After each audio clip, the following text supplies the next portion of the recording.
there! I gave you hospitality and food, and is this how you repay me? By stealing my books?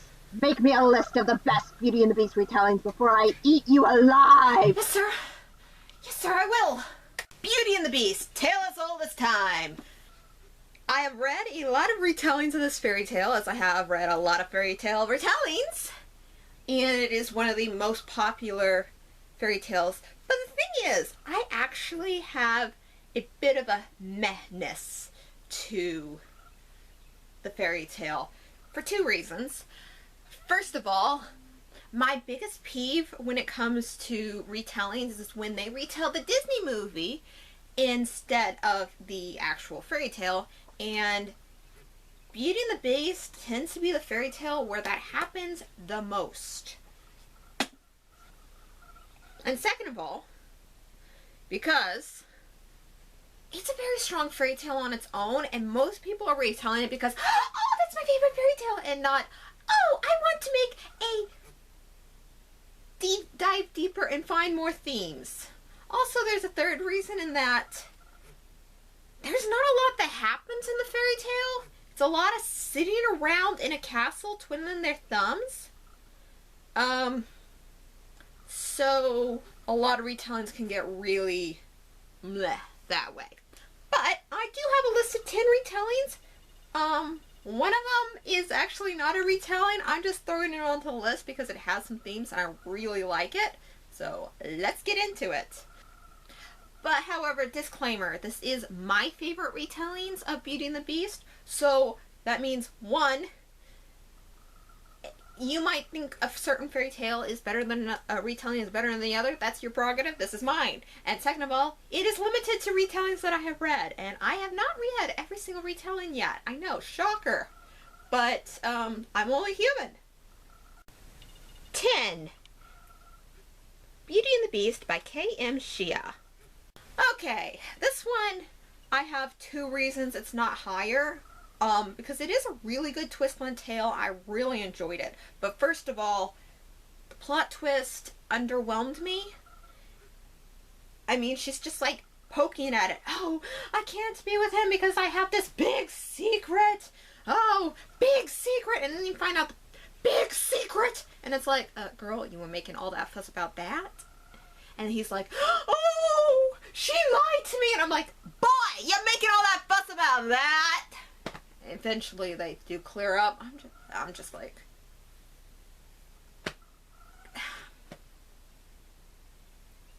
also it dragged a lot because it removed most of the interesting action sequences from the original fairy tale, but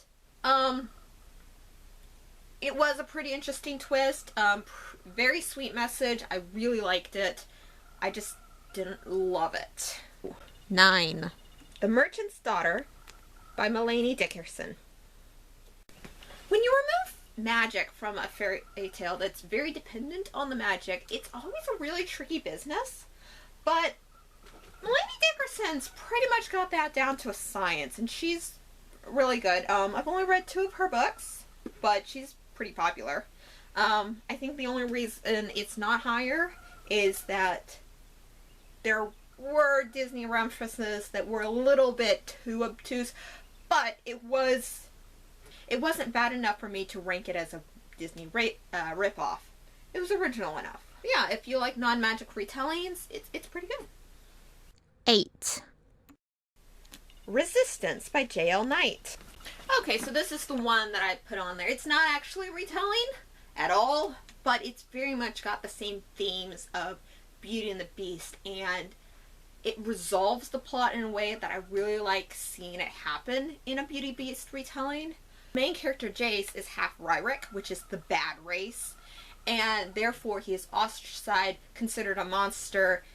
Does he even have a soul? And it's got this such a touching message of love is more than just appearances. It's more than just who you are.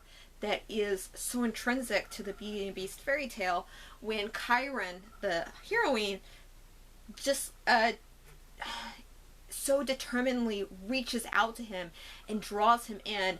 So yeah, I really recommend this series. Really great. Also, Robin Hood is really good Robin Hood vibes as well, so yay. 7. Beauty and the Beast by Ginny James. Okay, this one's a little weird one. It actually sat as my favorite fairy retelling of Beauty and the Beast for a while, before I read some of the ones that are coming up. But I really like this one in that he had to court her in both forms. In this one, the curse is only at night, and his beauty is a girl that he had previously offended in human form. And so he goes and courts her, and she's like, nah, I'm having nothing of it. It's human form. But as a beast, he's like, oh, my love. Oh, my love. Oh, yes. Ginny James is such syrup. So much syrup in her writing. But really good. Highly recommend. Especially when she tells him she loves him when she is not looking at him, and she doesn't see that he's been disenchanted and now he's not the beast anymore, and she still hates his human form. I loved it so much. Such a great twist on the fairy tale. But there are some other greater ones coming up that has a little bit less syrup. Number 6.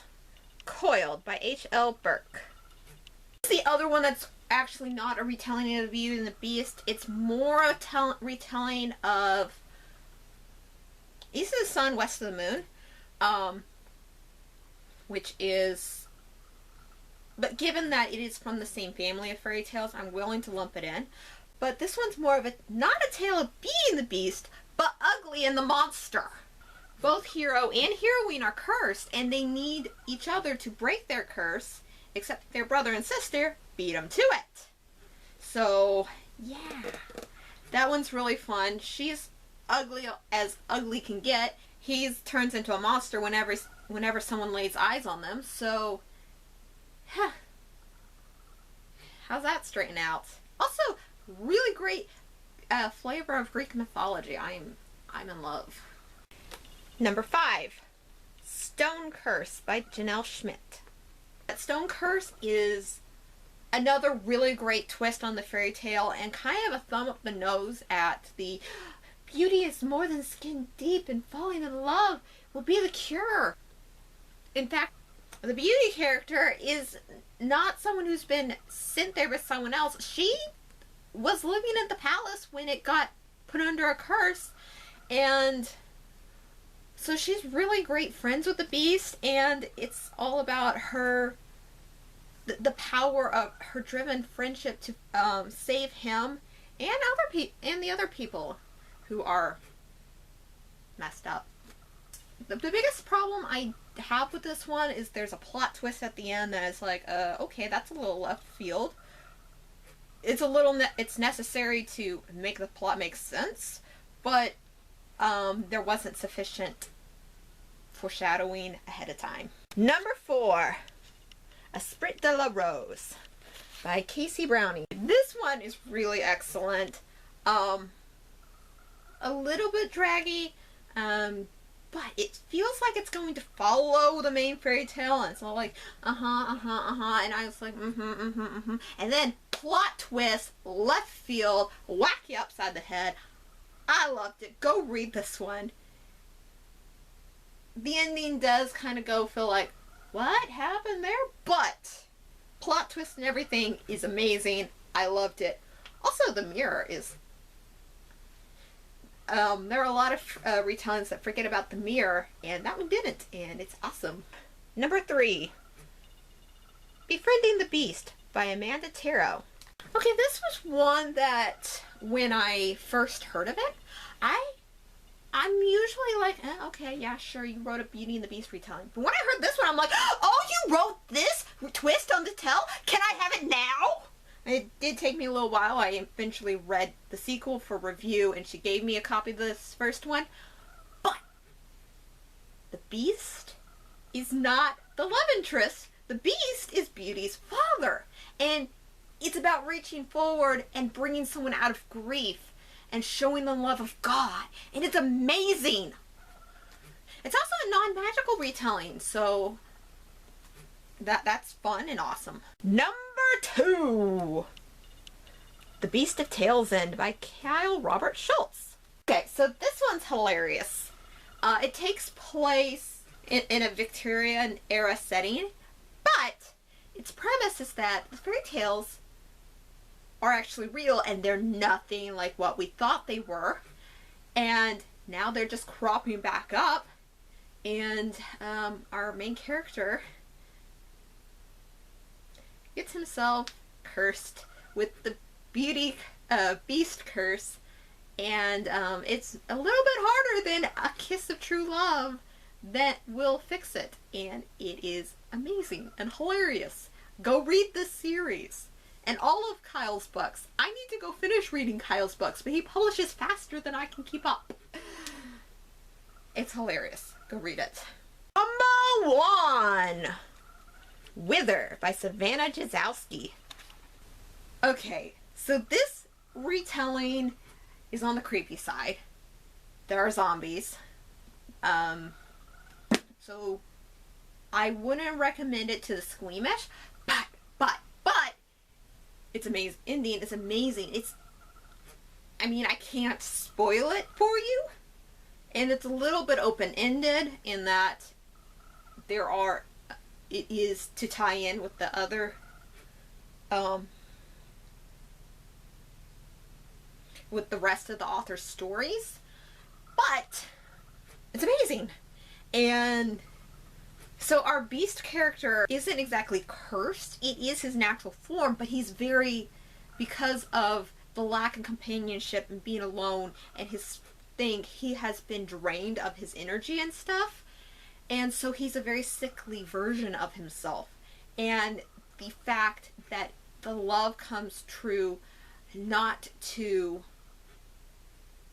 change him, but to rather heal him, I love it. And also, that poor girl, she's fun. I love her.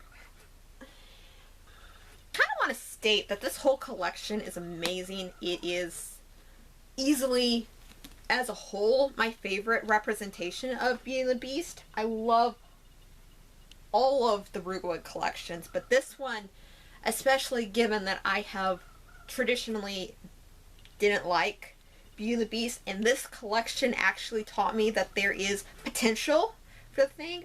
I almost put the other two on this list, but decided ultimately that on their own they don't quite live up to they don't quite outrank some of the others. But, you know, go read this collection. It's awesome. It's amazing. Go read all of the Rootwood collections, actually. They're amazing. Not sponsored, but amazing. So yeah, that's my list of favorite Beauty and the Beast retellings. I have more lists coming. I've written them. They're for other fairy tales. Yes, these are McDonald's receipts. I get bored some days and drive through. No. So yeah, if you'd be so willing to comment below with your favorite retelling of Beauty and the Beast. Maybe it's one I haven't read and I need to read immediately.